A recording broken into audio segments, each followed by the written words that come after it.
Bugün yanımda 90'ların şaşalı modeli ve bugünün hayvan hakları aktivisti Begüm var.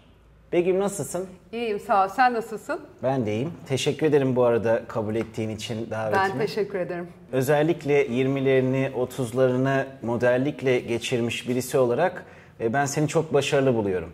Teşekkür Ama ederim. beni etkileyen modellikten sonra neler yaptığın. Evet. Yani aslında bir sürü muadilin, bir sürü arkadaşın gibi çok farklı yollar seçebilirdin. Sen onu seçmedin. Ya ben iş kadını olacağım, yönetici olacağım dedin. Otelciliğe kafayı kırdın.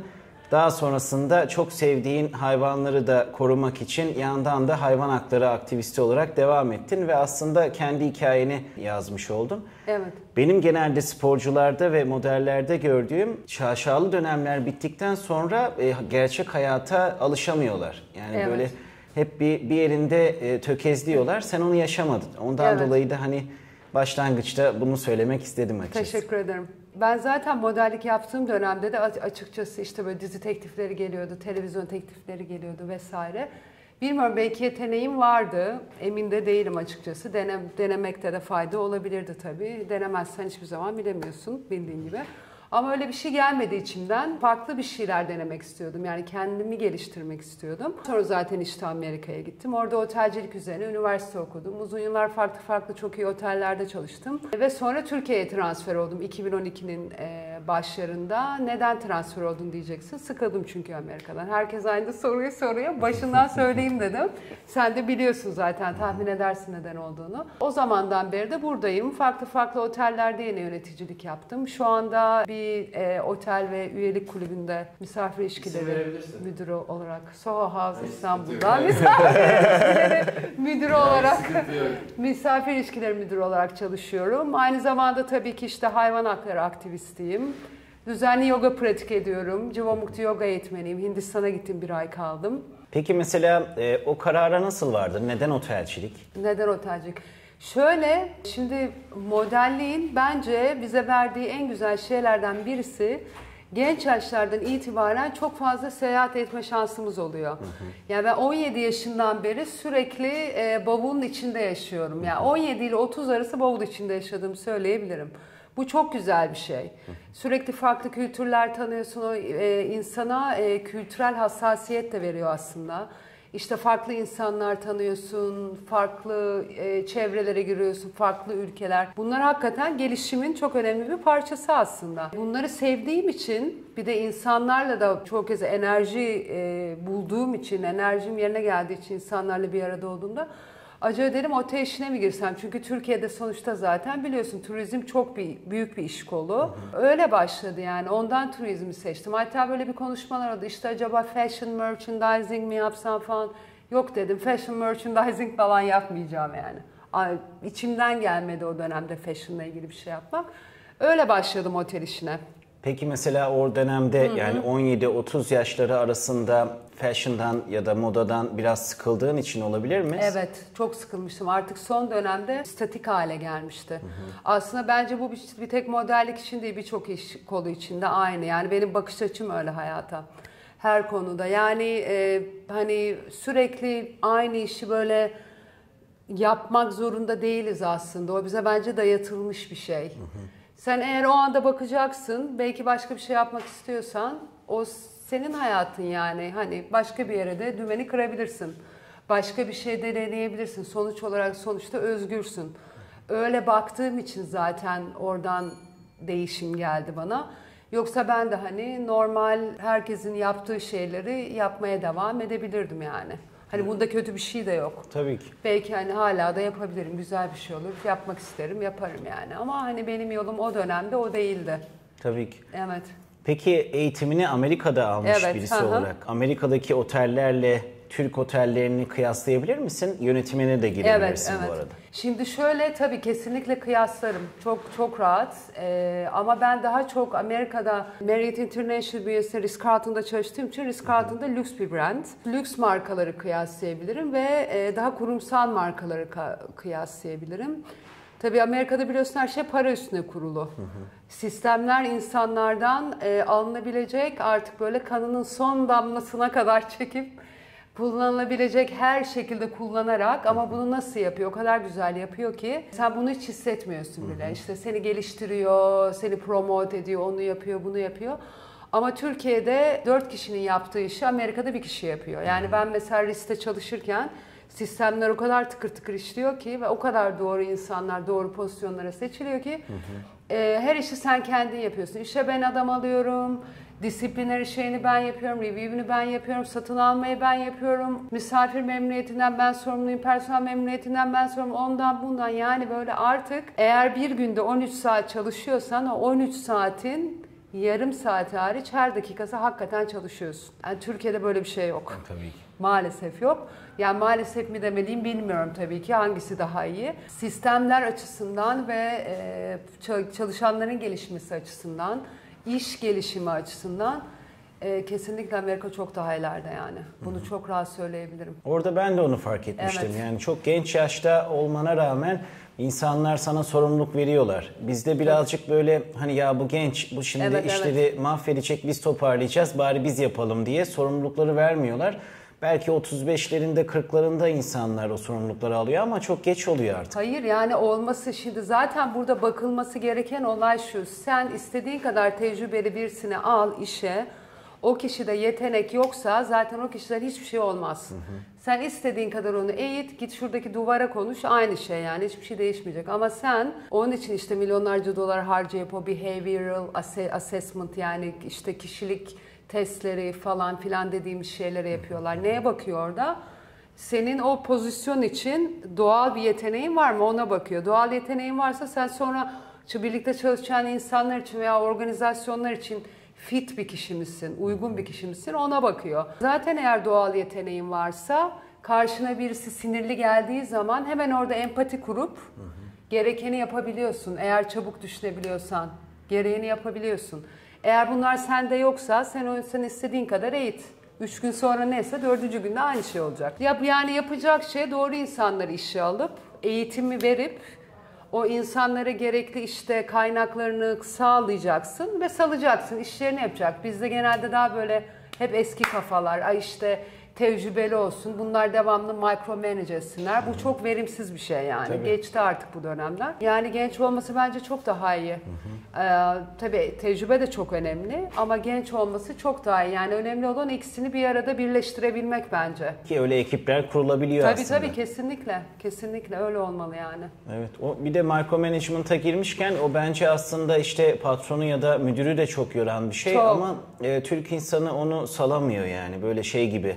Hani illaki bu bende kalacak kafasıyla aslında kendilerini de yoruyorlar. Ama evet. Yani o mesela bak o eski sanayici abilere işte mesela çok yorgunlar aslında yani. Evet 60, ama işte 70. salmaları gerekiyor. Salmaları gerekiyor. Evet. Artık salmaları gerekiyor. Çünkü yani neyi tutuyorsun? Sonuçta senin şey olarak sadece hani patron değil, yani genel müdürler falan da öyle. Hep böyle o eski kafalar. Yani senin bakacağın şey, sen orada kazanca ve kayba bakacaksın. Onun dışındaki şey seni ilgilendirmez. Sen oraya getiriyorsun şirketleri, otelleri vesaireleri, bir sürü management fee ödüyorsun, kontrat imzalıyorsun vesaire.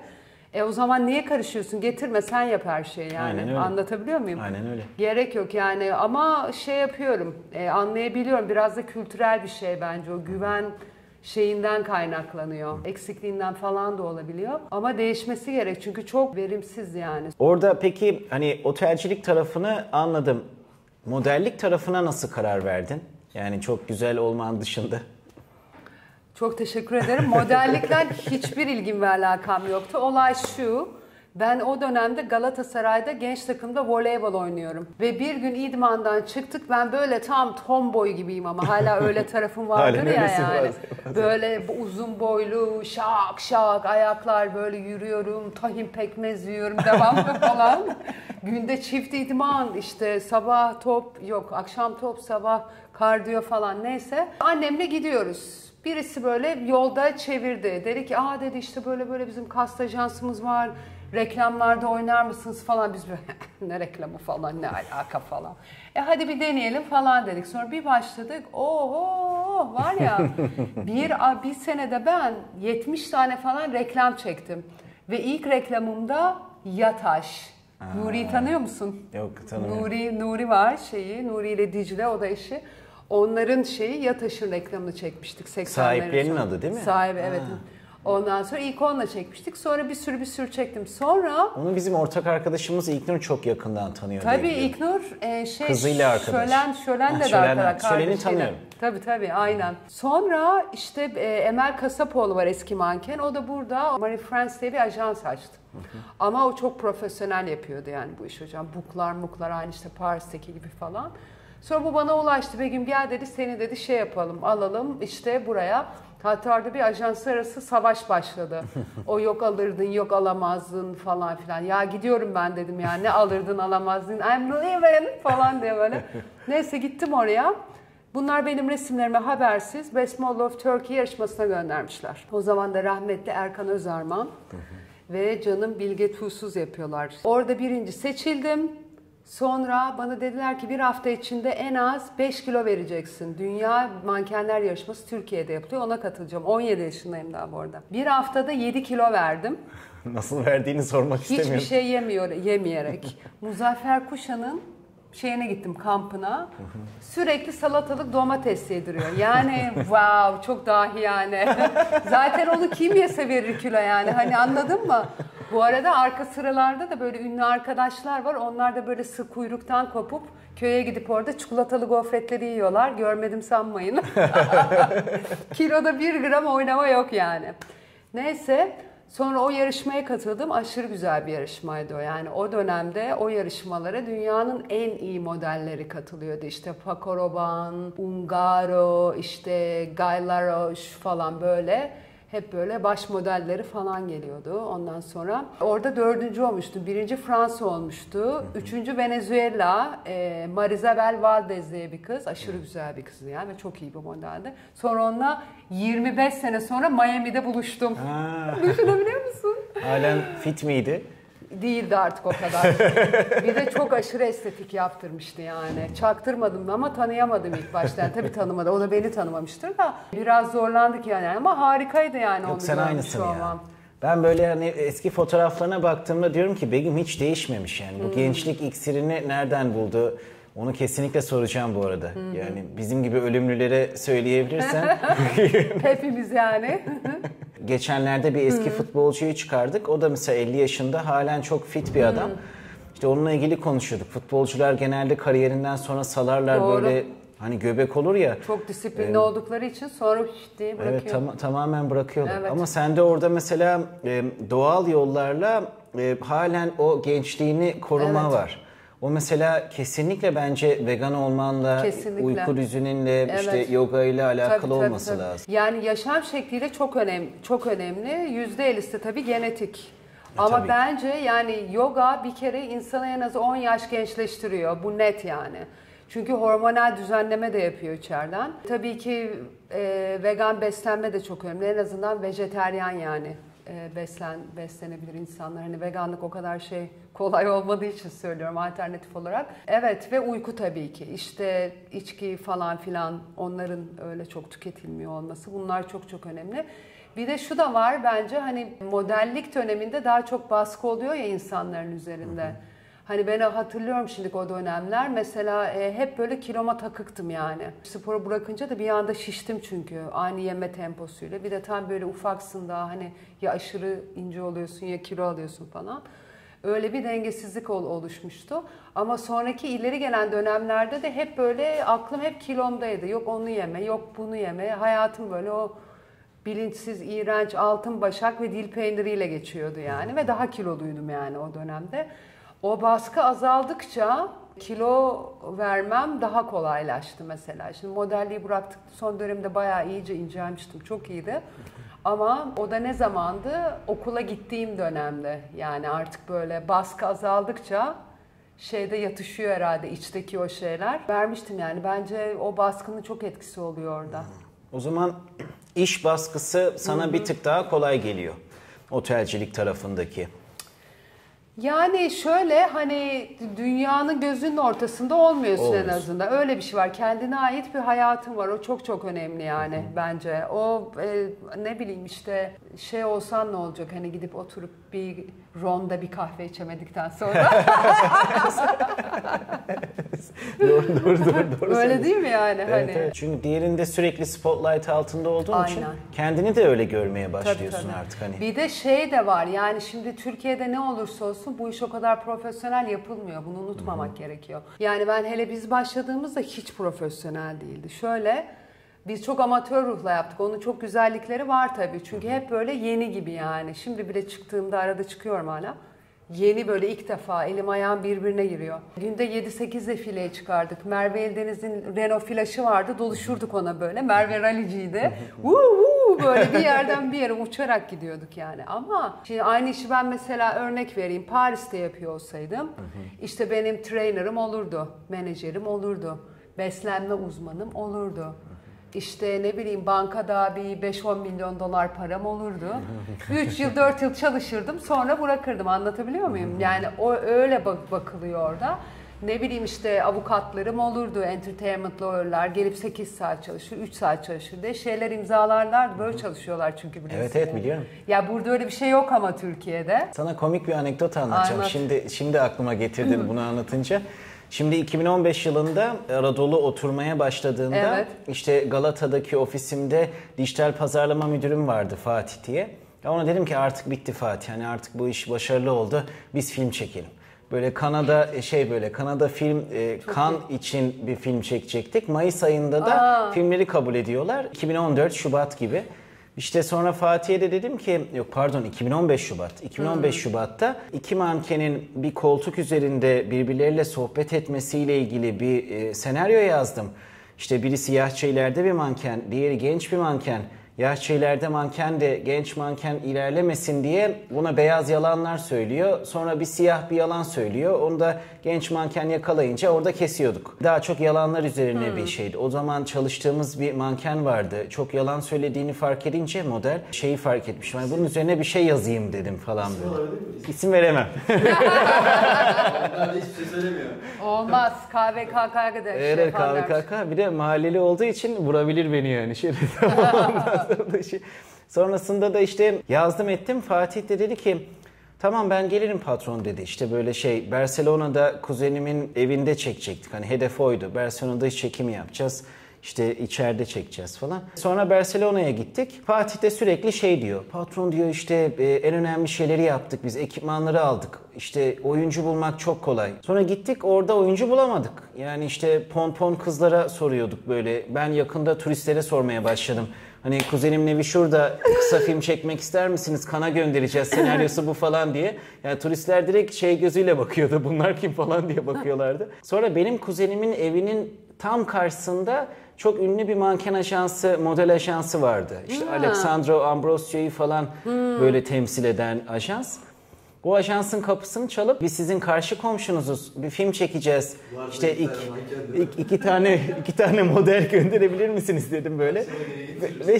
Ve Alexandra Ambrosio'ya tabii ki hani oraya çıtayı koymadım yani şimdi ne kadardır falan diye böyle. Hani daha böyle işte yeni çıkmaya çalışan modeller olabilir dedim. Sonra baktı kadın böyle bana, yaşça ileride bir kadın. Tamam dedi, senaryonuzu iletin bir bakalım dedi. Senaryoyu ilettim. Sonra çok profesyonel bir şekilde bir iki gün sonra yazdı bana tek bir cümleyle e-mail'da. Modeller dolu, ondan dolayı yani size gönderemeyeceğiz dedi. Sonra biz şans eseri işte Barcelona pompon kızlarından 2 tanesini ayarlayıp çekmiştik yani. Böyle ama çok profesyonellerdi. Yani o ajans mesela tamamen belirlemiş. Hani demiş ki hani bu kızlar bu yoldan ilerleyecek, şu markaların çekimi olacak. Ondan dolayı biz işte Kerem Sirel'in işte hafif entelektüel, hafif sığ kan projesine kızlarımızı vermeyelim diye böyle vermemişlerdi. Sonra dedim ya ne kadar ilginç. Hani mesela aynı şeyi Anadolu için, Anadolu çok başarılı oldu. Ama Anadolu'nun daha böyle ilk adımlarında bir sürü modelle görüştük Türkiye'de. Evet. Sonunda işte Didem Soydan'la anlaştık. Çok başarılı Aha. bir iş çıkardı o da o zaman. Çok seviyorum Didem'i. Ama hiç mesela böyle bir ajansla iletişimde bulunmadık. Yani direkt biz Didem'le konuşuyorduk. Evet. Bunun avantajlarını gördüm burada. Tabii. Ama dediğin gibi burada daha böyle amatör yönetiliyor yani. Evet. Bir de çok yani tabii çok küçük ülke sonuçta. Küçük olduğu için de insanların yıpranma yüzdesi de çok yüksek. Yani yüzler mesela bakıyorsun sürekli aynı insanlar reklamlarda. Sürekli aynı insanlar aynı şeyler yapıyor. Aynı insanlar yani artık yeter yani mesela. Eminim insanlar da bize öyle bakıyor bir süre sonra. Biz modellik yaptığımız dönemden de böyle çekirdek hani bir grup 10 kişi. Ama yeter artık baydınız falan demesini bekliyordum yani ben. Yok yani. Birilerinin. Senden baymıyorlar. Ama şunu fark etmiştim. Dediğin gibi hani modeller yani insanlar, firmalar risk almıyorlar. Hani böyle Doğru. bir model ya da bir aktris, aktör tutturduysa sürekli ona reklam basıyorlar. Doğru. Yani işte bir sürü örnek var. Orada ben halen hani o hareketi cesur bulurum. Yani işte dövmeli kız, manken, model ama Karadelevin gibi biraz böyle hani ne derler refakatçi bir tip değil hani Didem. Hani mesela onun bir organik ve doğal ürün markasına yüz olması bence o dönemde cesur bir hareketti. Tabii. Onun çok ekmeğini yedik. Yani bu Tabii. Didem'le biz hani 1 lira çalışıyorsak 4 lira 5 lira geri alıyorduk. İşte orada bence risk alsalar güzel olur ama Bence de. dedim ya. Çok Hani öyle farklı olur. olmasa bile yeni başlayan birisi, daha birisi falan bence de olabilir. Yani ama işte yok almıyorlar. Hep böyle aynı, bayana kadar artık.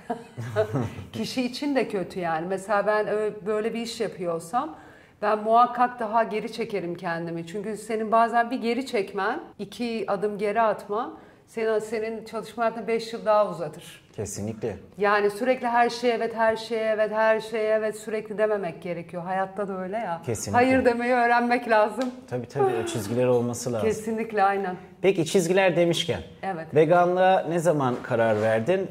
Ve hani o hayatı birazcık anlatabilir misin? Tabii. Ben veganlığa nasıl karar verdim? Ben zaten biliyorsun hayvanları çok seviyorum. Çocukluğumdan beri de hep hayvanlarla büyüdüm vesaire. Ama veganlık sonuç olarak radikal bir şey. Hiçbir zaman etle falan çok aram yoktu. Daha balıkçıydım ben böyle. O tip peynir falan filan. 2017'de Jivamukti Yoga eğitimine gittim. Yoga eğitmenliği eğitimine gittim Hindistan'a 1 ay. Ve Jivamukti Yoga, yoganın ana mihenk taşı olan gereksiz şiddetten kaçınma, ahimsa dediğimiz şeyin üzerine çok düşüyor, konunun üzerine. Yani bütün yoga felsefesi aslında bunun etrafında dönüyor. Ve bu bağlamda da tabii işte veganlık, çevreyle ilgili konular, aktivizm falan filan bunlar hep gündeme geliyor. O dönemde ben başladım ve şunu da fark ettim. Hayvansal şeyler tabii ki çevre için çok kötü, işte hayvanlar için uygulanan o barbarlıklar çünkü endüstriyel hayvanlık korkunç bir şey. Yani eskisi gibi değil. Eskiden bir aile bir çadırda yaşarmış, adam gidermiş bir geyik avlarmış, gelirmiş, onun etinden, sütünden bir yıl yararlanılırmış. Ama şu anda çok farklı yerlerde. Bunlara da mesela gözümü açtı benim o eğitim. Çünkü belgeseller falan izliyorduk. Tabii korkunçtu ilk 2 gün falan da. Onları da fark ettikçe ve farkındalık da geliştikçe zaten dedim ki ne yapıyorum ben ya? Bir anda böyle ne yapıyorum ben yani? Hani seviyorum falan diyorsun da şapur şupur yiyorsun yani. Nasıl bir sevgi bu falan. Ondan sonra yok dedim ben artık yemeyeceğim. Zaten açıkçası yoga pratikleriyle de pek gitmiyor. Çünkü işte o bedenin hafiflemesi, zihinsel hafiflik falan filan hayvansal ürünlerle gelmiyor. Onu bitkisel proteine işte öylece döndüm. Ve tabii ki hayvansal şeyler, hayvanlar üzerine test edilmiş ürünler kullanmıyorum. Deri mümkün olduğunca giymemeye çalışıyorum. %100 olmuyor ama çok zor çünkü bulmak Türkiye'de. Yani sonuç olarak bir yaşam şekli bu aslında. Hani bir tek yeme içme değil de ne kullanıyoruz, ne tercih ediyoruz, ne yapıyoruz bunların hepsi kapsıyor veganlığı. Peki o sürecin başlangıcı zor muydu? Yo hiç zor değildi benim için. Zaten ben dediğim gibi Hindistan'da başladığım için 1 ay bize dediler buraya geldiğiniz zaman hazır olun burada vegan besleneceksiniz 1 ay. Orada kendileri yapıyorlar, tarlada yetiştirdikleri şeylerle çok güzel vegan yemekler yapıyorlardı. 1 ay öyle geçti zaten. Gayet güzeldi yani başında da çok iyiydi benim için. Zor olan şeyler mesela işte çalıştığım dönemlerde zor oluyor. Yani çünkü Her zaman her yerde her şeyi bulamıyorum. Bazen sürekli aynı şeyleri yemek zorunda kalıyorum falan. Ama yine Türkiye'de çok alternatif var artık. Evet. Bizim mutfağımız bile vegan. İnanılmaz. Ben hep onu söylerim yurt dışındaki arkadaşlarıma. Tabii. Yani Türk mutfağı etle biliniyor ama aslında inanılmaz otçul bir mutfak. Tabii kesinlikle. Ve çok zengin. Yani çok. O mesela et belki de bizim için ikinci planda olabilir. Evet. Ama nedense yurt dışında etiyle biliniyor, kasaplarıyla biliniyor. Doğru, yani o tencere yemekleri ben çok severim mesela. Bayılırım, nohutmuş falan filan. Onların içinden çıkarsan eti bitti işte, zeytinyağıyla yapsan veya kokonat yağıyla. Yani çok güzel. Peki orada bir yanlış bir algı var ya, hani vegan olunca enerjin düşüyor diye. Onu Tam yaşadın tersi, mı? Tam tersi. Aksine enerjim çok yükseldi. Enerjim inanılmaz yükseldi. Ama tabii şurada şu var, yani yine yapmak lazım. Nasıl hani sürekli bazı insanlar sırf protein yiyor. Bazı insanlar da veganlığa geçince sürekli makarna, pizza yiyor. Hani sen şimdi anlıyorum, o daha kolay çünkü sürekli poğaça, açma, makarna, pizza falan. Ama sen şimdi bir şey çıkarıyorsan protein kaynağına, onun yerine bir protein koyman gerekiyor. Onu koyduktan sonra doğru yapıyorsan hiçbir sıkıntı yok bence. Ve tek arada duran şey insanların ön yargıları. İşte proteini nereden alacaksın? Çoğu kişi bilmez yani, mesela istiridye mantarında kırmızı İnanılmaz etten daha çok B12 olduğunu. Kesinlikle. Veya çoğu aslında bize o hayvansal şeylerden aldığımız B12'yi yapamıyoruz, sindiremiyoruz. Çünkü belli bir yaştan sonra mide yeteri kadar asit üretmediği için direkt dışarıya atılıyor. Doktorlar diyor ki vegan veya değil, her şekilde supplement alman gerek dışarıdan B12'yi diyor. Yani birçok ön yargı var aslında kırılması gereken. Ama enerjim kesinlikle düşmedi. Kendimi çok daha iyi hissediyorum. Yemeği hem duygusal olarak hem fiziksel olarak. İstiridye mantarı da ya et gibi bir şey. Çok seviyorum. Benim en sevdiğim böyle garnitürdür ya. Çok severim. Güzel yapıldı mı da dediğin gibi yani çok da doyurucu olabiliyor. Kesinlikle aynen öyle. Proteini de yüksek. Aynı şekilde mesela bazı bilmediğimiz şeyler. Nohutun proteini çok yüksek. Tabii. O hani mesela leblebiler olsun. Onlar mesela böyle yan garnitür olarak aslında çok doyurucu şeyler. Kesinlikle ve tohum, yani tohumlarla ilişkimizi düzeltmemiz gerek bence. Evet. Yani işte yok kinoaymış, chia'ymış. Mesela ben çok chia severim ve yulafla karıştırıp işte böyle badem sütüyle falan filan çok yapıyorum. Veya yulaf sütüyle, fıstık ezmeleri falan filan. Kaynak bol. Önemli olan niyet bence.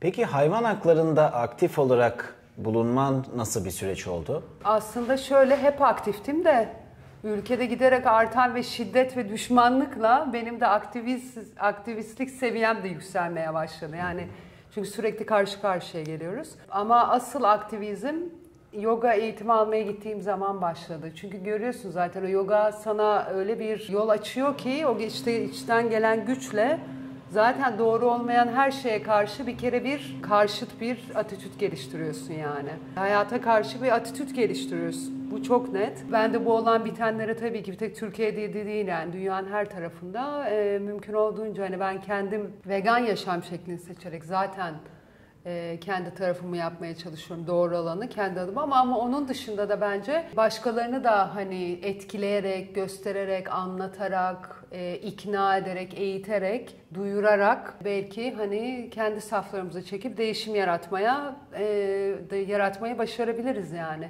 Güzel şeyler olabilir diye düşünüyorum. Evet, onu günlük hayatında da yapıyorsun. Yapıyorum yani. Tabii sürekli. Bir sürü beslediğin işte sokak hayvanları var. Kesinlikle. Barınaklarla sürekli dirsek temasındasın. Evet. Arkadaşlarına anlatıyorsun, onların yardımcı olmasını istiyorsun. Böyle çok aslında gündelik hayatta da böyle küçük dokunuşlarla hep... Kesinlikle tabii.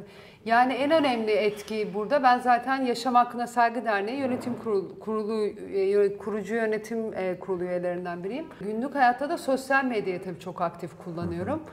Bir dernek, hani bireysel olarak tek başıma bir dernek falan değilim ama bence buna gerek de yok zaten. Yani sen bir kişi, ne konuşuyorduk demin dışarıda, bir kişi çok büyük fark yaratabilir aslında. Yani çok enteresan bir şey oldu geçen gün. Tam işe gidiyorum Soho'ya. Soho'nun karşısında bir otel var, Rose. Orada kedilere mama veriyoruz. Mama su izin veriyorlar vermemize. Orada bir beyefendi elinde telefonla Diyor belediyeyi arıyor. Diyor ki ya diyor belediye işte diyor her yer köpek dolu diyor. Gelin alın bunları hepimiz korkuyoruz vesaire. Şimdi bu da beni buluyor şimdi. Çok enteresan benim yanımda böyle konuşmamın olması. Şimdi ben adamı duyuyorum, tamam mı, hiç tepki vermedim. Sonra adam telefonu kapattı, gittim yanına, dedim işte beyefendi kendimi tanıtırdım. Ben Begüm falan. Az önce konuşmanızı duydum dedim. Size bir kahve ısmarlasam kahve içer misiniz falan. Oturduk adamla. Adam hayırdır falan gibi bakıyor, hani ne oluyor, niye oturduk, kimsin sen falan. Dedim ki bakın beyefendi, siz dedim şu anda belediyeyi arayarak bu hayvanların dedim ölüm fermanını imzaladınız. Niye dedi? Çünkü dedim zaten belediyeler ölüm kampları. Sizin burada yapmanız gereken dedim keşke dedim belediyeyi arayıp başlarına çökseniz, alın bu hayvanları kısırlaştırın. Aynen Biz öyle. burada bir yaşam alanı oluşturacağız, mamasını vereceğiz, suyunu vereceğiz. Getirin buraya geri bırakın. O hayvanlar dedim o mahalleyi sizleri korur canları pahasına. Hiçbir yere de ayrılmazlar dedim. Yapılması gereken bu aslında dedim. Siz dedim bu şeyi bir daha bir düşünün dedim. Niye dedi, barınaklar çok büyük. Hiçbir barınağa gittiniz mi siz hayatınızda dedim. Yok dedi. Tamam dedim, adresleri yazdım. Bu barınakları siz bir gidin dedim. Bir ziyaret edin bakalım. O da içeri alırlarsa tabii. Genelde içeri almıyorlar çünkü. Ondan sonra bu bile mesela bir aslında değişimin kapısını aralıyor. İlla dünyayı fethetmemize gerek yok yani. Evet. İş yerinde hasta bir kedi için iş arkadaşlarından destek alıp bir şeyler yapmaya çalışmak. Bunların hepsi bence değişimin bir parçası. Yoga keza en önemli parçası. Eski dönemlerde ders verdiğimde vaktim yokken sürekli bahsediyordum bundan. Çünkü ne oluyor? Dersin başında değil ama sonunda beynin kimyası değişiyor. Algılar açılıyor. Herkes çok daha farklı. Söylediğin her şeyi alıyorlar. Her şeyi alıyorlar. Her şeyi alıyor insanlar. Orada benim hep şöyle bir düşüncem vardır. Aslında bir insana, bir canlıya dokunuyorsan tüm evrene dokunmuş oluyorsun. Kesinlikle tabii öyle zaten. Ondan hani aslında herkes ona odaklanırsa ne kadar fark yaratabileceklerini anlayacaklar. Kesinlikle. Genelde bence insanlar güçsüzüz ya. Biz kimiz ki, biz ne yaparız ki, bir kediden ne olur ki diye düşünüyor ama aslında öyle değil. Yani evrenin aslında bütün sinir uçları birbirine bağlı. Kesinlikle. Yani zaten ne diyoruz? Baktığın zaman madde nedir? Sıkıştırılmış ışık ve vibrasyondan oluşuyor. Onun için mesela işte bir canlı şey yaptığı zaman, öldüğü zaman bir insan falan bir işte yolu ışık olsun denir. Evet. Bundan dolayı yani hepsi zaten bir toplu iğne başı sıkıştırılmış bir şey kadar. Yani hani hiç kimsenin birbirinden bir farkı yok. Aynı kaynaktan çıkıyor her şey. Tabii şimdi diyecekler ki bana işte ağaçların canı yok mu? Şimdi şöyle hani bir elmayı yemek için ağacı kesmiyoruz. Ama sen bir iğneyi yemek için o iğneyi canlı canlı kesiyorsun. Ki canlı canlı kesmeye bırak, o inek oraya gelene kadar ne işkenceler çekiyor. Ayakta devamlı sürekli suni döllenmeler yapılıyor, işte bir sürü ilaç alıyor bilmem ne. Tek ışığı gördüğü zaman kesimhaneye giderken bir süre sonra o da işe yaramasa. Yani bunu hiçbir canlı zaten hak etmez. Buna yani bütün olarak baktığın zaman bir ağaçtan sen elmayı yiyebilirsin. Bir şey meyvasını verir, onu yiyebilirsin. Ve zaten ağaçların ve bitkilerin sinir şeyleri yok, sinirleri yok ve duygusal sistemleri yok hayvanlar gibi. Yani hayvanlar özellikle memeliler. Biliyorsun yani çoğu insanlar, tanımlı insandan daha zeki memeliler var yani. Tabii ki de canım, tabii. O yüzden hani insanlar direkt defansa geçiyor. Hani biliyorlar yanlış olduğunu. Bence ondan defansa geçiyorlar ki okey. Ben hiçbir zaman kimseye böyle bir şey zorla şey yapmıyorum. Sorarlarsa söylüyorum. Şöyle bir bakıyorum. Bu kişi anlar mı, açık mı? Şey değilse hiç girmiyorum bile o konuya yani. Peki İstanbul'u sana verseler, Evet. direkt olarak Büyükşehir Belediyesi... Verin bana. Eko Başkan. Büyükşehir Belediyesi'ni sen yönetiyorsun. Evet. Hayvanlarla ilgili hangi icraatları yapardın? Hayvanlarla, sokak hayvanlarıyla ilgili Sokak hayvanları. yapılacak şeyler çok net. Yapılacak şeyler. Onu kendi daha büyük bir perspektifle hemen hızlıca cevap vereyim. Şimdi 2004 yılında bu 5199 yasası çıktığında, meclisten geçtiğinde bu yasa çok net bir şekilde bu hayvanların kısırlaştırılması, rehabilite edilmesi ve bulunduğu alana bırakılması, mahallesine bırakılması sorumluluğunu yerel yönetimlere ve belediyelere veriyor. Yıl 2024, 1300 küsür belediyeden 1200 tanesinin hala ne rehabilitasyon merkezi var ne kısırlaştırma yapıyorlar. Ve bu belediyeler bu işler için fon alıyorlar. Ne yapıyorlar? O fonu alıyor, kaldırım taşı döşüyor, Yıldız Tilbe'ye dans ettiriyor. Ondan sonra bu lafı söylemeliydim. Üzgünüm Yıldız. Ondan sonra hayvanları alıyor, topluyor, dağa, taşa, otobana, ormana atıyor, ölüme terk ediyor veya barınakları tıkıştırıyorlar üst üste, istif gibi. Ne veteriner var, ne mama var, ne su var, ne bakım var, hiçbir şey yok. Ya açlıktan birbirini yiyor, ya hastalıktan ölüyor. Ya da orada çalışanların tecavüzü, işkencesi, işte bilmem nesi barbarlığıyla bunlara karşı, bunlarla çok acılı bir şekilde hayatı sona eriyor. Şimdi buradaki sorumluluğun kimde olduğu gayet net. Belediyelerin derhal ceza kapsamına alınması gerek. Kanun burada söylüyor zaten sana ama belediyenin umurunda değil. Nasıl olsa kimse hesap sormuyor vesaire.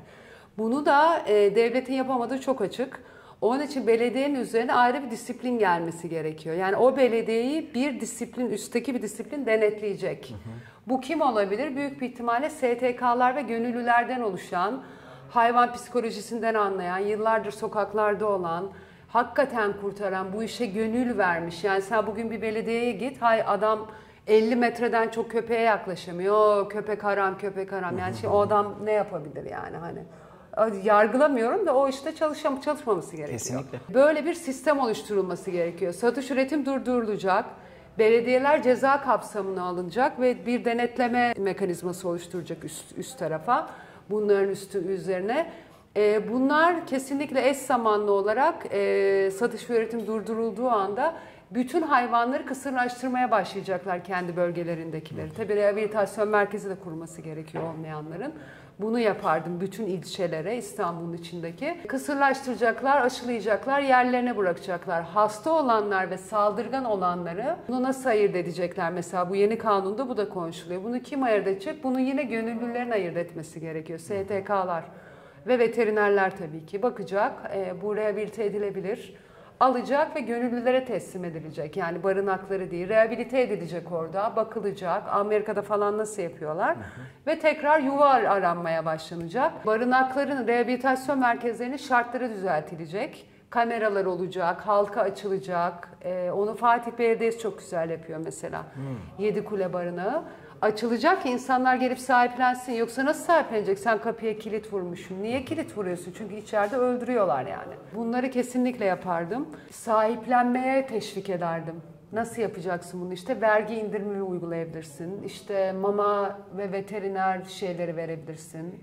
Allowance'ları falan verebilirsin. Evcil hayvan sahiplerine çiplemenin yanı sıra kısırlaştırma mecburiyeti getirirdim. Bu çok çok elzem. Hani belediye sokaktakileri kısırlaştıracak, aldığı yere bırakacak.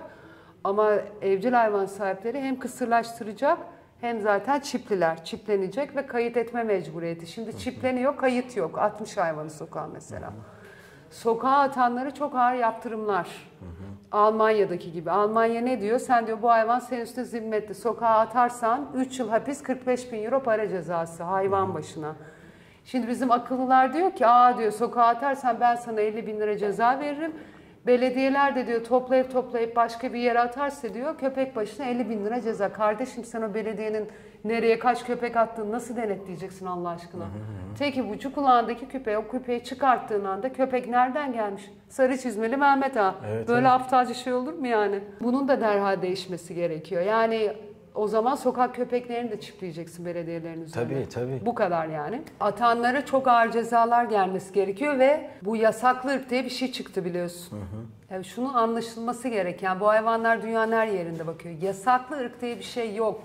O hayvanı o hale getiren insan. Yani bizim hayvan sorunumuz yok aslında. Bizim insan sorunumuz var. Yani bütün her şey, şu bahsettiğimiz her şey insanlar tarafından yaratılmış sorunlar ve yine insanlar tarafından çözülecek. Bunun derhal değişmesi gerek. Yani sen güçlü çenesi var, kaslı vücudu var diye bir hayvanı bir ömür tecrite mahkum edemezsin. Yani bu çok ön yargılı, altı boş, hem bilimsel hem vicdani olarak kabul edilemez bir şey. Senin onu o hale getiren kişiye gitmen gerekiyor. Çünkü sen bugün bir köpeği aldın tıktın, o yarın gidecek başka bir köpek yine alacak. Ve bunların siciline işlenmesi gerekiyor. Bu insanlar hayvan sahibi olamayacak. Sokağa atanlar, işte evcil hayvanını kısırlaştırmayanlar ve şiddet uygulayanlara ağır yaptırımlar gelmesi gerekiyor. Yani insanlar hep diyor, işte kadına da yapıyorlar, hapise girmiyor. Ne konuştuk az önce? bir bütün olarak bakmak gerekiyor. Yaşam hakkında saygı bir bütün yani. Her şey bir bütün. Sen eğer bugün hayvana yapılana dur demezsen onun ucu yarın öbür gün senin çocuğuna gider. Ona da dur demezsen ki gidiyor zaten görüyorsun gittikçe. Oradan işte kadına, çocuğa, adama böyle oradan her yere büyüyor yani. Gelişiyor yani adalet algısının da değişmesi gerekiyor Kesinlikle. ülkede. Yani kanun var aslında. 5199 çok net. Bize diyor ki eğer diyor şiddet uygulamışsa 6 ay ile 3 yıl arası, öldürmüşse 6 ay ile 4 yıl arası. Yani İbrahim Keloğlan'a mesela hapis cezası verilebilirdi. Neyin iyi haline uyguluyorsun sen? Yani anladın mı? Gitmiş orada 6 dakika hayvanı tekmeleyerek öldürmüş adam zaten sosyopat yani. Evet. Yarın öbür gün çıkacak oradan aynısını başkasına da yapacak. Amerika'da fişliyorlar artık hayvana işkence edeni. Çünkü bir sonraki adım çocuğa gidiyor. Onunla ilgili şey yapmışlar. Ama yani çocuğu bırak zaten bir canlıya onları yapması yeterli olmalı. Ceza alması ve toplumdan soyutlanması için. Ama bizimkiler hiç lay lay lom eller havaya yani. Evet. Çok utanç verici bir şey. Yani işte bunlar beni sürekli sessiz kalamam ben çünkü. Benim öyle bir şeyim yok yani ve kalmayayım da bence. Herkesin tepki vermesi gerekli. Herkes vermeli yani. Orada mesela dediğin gibi kanunlar var ama uygulamasında çok geride kalıyoruz. Önemli olan dediğin gibi o uygulama tarafında bu işi sahiplenen insanların olması. Evet. Orada şimdi mesela sizin gibi insanlar artı STK'lar bunu dışarıdan böyle güç verilmeden yapıyorlar. Evet. Ama bir de güç verilse onlara dediğin gibi kesinlikle. Denetim sistemine geçseler oho kesinlikle, çok güzel olur. Kesinlikle yani kullara empati dersi de konulabilir bence. Bu da hoş olabilir. Çünkü hani hala insanları işte özellikle Anadolu'nun belli bölgelerinde insanlara işte kediyi yakma canlıdır. Köpeği ellerinle boğarak öldürme. Urfa'da olanları gördüm mesela. Ondan sonra şunu yapma, bunu yapma. Yani bunları anlatmak zorundayız. Fakat şunu da eklemek gerekiyor. Burada çok önemli rolü de oynayanlar aslında troll sosyal medya hesapları. Yani mesela Güvenli Sokaklar diye bir troll sosyal medya hesabı var. Bu sosyal medya hesabı sürekli yaşam hakkı savunucularına ve sokak hayvanlarına savaş açmış durumdalar ve hakikaten işte böyle çok olmaması gereken çağrılar yapıyorlar Twitter'da falan. Yok işte gidin öldürün, şu adamı vurun, bunu vurun. Yani bu aslında bir suç. Yani mesela bu troll sosyal medya hesaplarının kontrol altına alınması gerekiyor. Bunlar mesela niye açık? Yani eskiden böyle şeyler yoktu. Yok işte C131'ler çıktı bilmem ne. İnsanların yani galyana gelmeden bunları bence hep sorgulaması gerekli. Yani neden şimdi? Kuduz şeyleri arttı diyor. Arttığı falan yok. Ne kuduzu? Mesela Urfa'daki olay tamamen düzmece. Kuduz yokmuş. Hiçbir şey yok yani. Begüm özellikle son zamanlarda bir dilekçe üzerinde konuşuluyor.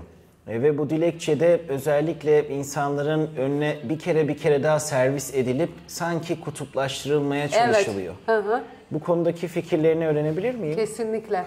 Yani çok doğru. Şimdi bu 5199 nolu hayvan haklarını koruma yasasına yapılması planlanan düzenleme tamamen politik bir silah olarak kullanılıyor şu anda. Yani kaosla yönetiliyoruz. Ülke kaosa çekiliyor ve kaosla yönetilmeye çalışıyoruz. Yani hayvan haklarını koruma yasasına yapmayı planladıkları dahiyani düzenleme hayvanları koruma yasası bu arada yani. 30 hayvanları hepsini toplayacaklarmış barınaklara. 30 gün boyunca yuva bulamayanlar uyutulacakmış. Uyutulmak bu arada cinayet yani. Hani öldürüyorlar bildiğiniz. Ve nasıl öldüğünü biliyorsunuz. Kemikleri kırılıyor, içleri, organları patlıyor ve her yeri kan dolarak ölüyor. Yani korkunç bir ölüm şekli. Bu kesinlikle kabul edilemez. Bunu asla kabul etmiyoruz. Zaten mitingler falan filan da oldu. Yani bu arada su vanadan kapanmıyor. Su şakır şakır akıyor. Satış üretim serbest. Sokağa atana ceza yok. Belediyeler eller havaya lay lay lom. Hiçbir yaptırım yok. Bir şey yok. Yine git sen bileti hayvana kes. Bu hiçbir şekilde yani hiçbir şekilde çözüm değil. Ve ayrıca da zaten kabul de etmeyeceğiz bunu. Şimdi onun yerine şöyle bir şey planlamışlar. İşte agresif ve anatomisi bozuk ve kuduz olabilecek hayvanlar alacaklarmış. Mahallesindeki hayvanlar, işte yaşayanlar kalacakmış. Kime göre anatomisi bozuk? Kime göre kuduz? Kime göre agresif? Adam üzerinden arabayla geçiyor, tekme atıyor. Hayvan agresif oluyor ondan sonra. Yani anlatabiliyor muyum? Ucu çok açık. Yani yine yüzlerine gözlerine bulaştırdılar. Yine insanları yüz yüze bırakacaklar. Çok net. Yani işte Ayşe diyelim. Ayşe Fatma'ya gıcık. Köpek besliyor diye. Fatma'nın beslediği köpeği arayıp belediye abi köpek agresif diyecek. Yine karşı karşıya kalacak insanlar. Yani çok çok kötü. Keşke dinleselerdi bizleri. Olayı tamamen insanları bölerek, ayırarak, ötekileştirerek, yani sanki köpekler şeytan, tövbe tövbe, işte hayvansever, işte yaşam hakkına saygı duyanlar ve korumacılar bambaşka bir planette, dünyada yaşıyor.